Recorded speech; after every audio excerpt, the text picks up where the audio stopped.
সমকামিতার বিরুদ্ধে যারা সবচেয়ে বেশি কাজ করছেন বাংলাদেশে, তাদের মধ্যে অন্যতম দুইজন হলেন ভার্সিটির প্রফেসর, একজন ডক্টর সারওয়ার আর একজন হলেন আসিফ মাহতাব উৎস।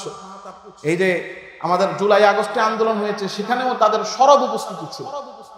সমকামিতার বিরুদ্ধে তারা অ্যাক্টিভ, এজন্য তাদেরকে একজন সমকামী সন্ত্রাসী হত্যার হুমকি দিয়েছে। তাদের মাথা কেটে সেই মাথা দিয়ে ফুটবল খেলবে এরকম ছবি তারা ছেড়েছে। আসিফ মাহতাবের চোখ উপড়ে ফেলবে এরকম ছবি তারা ফেসবুকে ছেড়ে তাদেরকে হত্যার হুমকি দিয়েছে।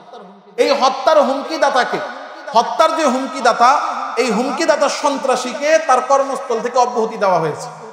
এই অব্যাহতি দেওয়ার কারণে বাংলাদেশের সুশীল নামের কুশীল যারা কিনা এই দেশে এবং এই সমাজকে যারা নষ্ট করতে চায়, দেশ এবং সমাজকে যারা ধ্বংস করতে চায়, দেশ এবং সমাজের ভারসাম্যকে নষ্ট করে সমকামিতাকে যারা প্রমোট করতে চায়, এইরকম প্রায় 170টা সুশীল, এরা সব এই সন্ত্রাসীর পক্ষে তারা বিবৃতি দিয়েছে। সমকামিতার মতো নিকৃষ্ট কাজের বিরোধী হিসেবে এই কাজকে বাংলাদেশে নিষিদ্ধ চাই এই হিসেবে, এবং ইসলামের এই গর্হিত কাজের বিরোধী হিসেবে এবং মুসলিম সমাজের প্রতিনিধি হিসেবে আমরাও এটা বলতে চাই, ওই সমস্ত 170 কেন 1700 সুশীলকে এই দেশের সাধারণ মুসলমান প্রত্যাখ্যান করে। এবং বাংলাদেশের বর্তমান যেই প্রশাসন আছে তাদের কাছে আমরা দুইটা দাবি জানাই। এক নাম্বার হলো আসিফ মাহতাব উৎস এবং ডাক্তার সারওয়ার সহ যারাই কিনা সমকামিতার বিরুদ্ধে, যারা কিনা ইসলামের বিরুদ্ধে যে প্রোপাগান্ডা হচ্ছে সেগুলোর বিরুদ্ধে, বিশেষ করে এলজিবিটিকিউ সমকামিতার বিরুদ্ধে যারা অ্যাক্টিভ রয়েছেন, এই যে বিশেষ করে দুইজনের কথা বললাম, ডাক্তার সারওয়ার এবং আসিফ মাহতাব উৎস, এই দুইজনের নিরাপত্তা নিশ্চিত করতে হবে। পাশাপাশি যেই সন্ত্রাসী তাদের দুইজনকে হত্যার হুমকি দিয়েছে তাকে অনতিবিলম্বে গ্রেফতার করতে হবে এবং দৃষ্টান্তমূলক শাস্তি দিতে হবে, যাতে করে এই এলজিবিটিকিউ মানব সভ্যতা বিধ্বংসী সমকামিতার পক্ষে কেউ কথাও বলতে না পারে এবং সন্ত্রাসবাদও যেন সমাজে ছড়াতে না পারে।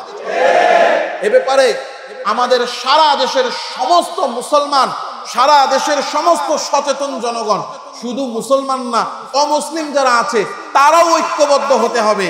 কারণ আপনি শুধু একটু কল্পনা করে দেখেন, আমার আপনার সন্তানকে বুঝায়া ফুসলায়া ফাসলায়া যদি এই সমকামীরা তাদের দলে নিয়ে যায়, আপনার ভবিষ্যৎ প্রজন্ম কোন দিকে যাবে?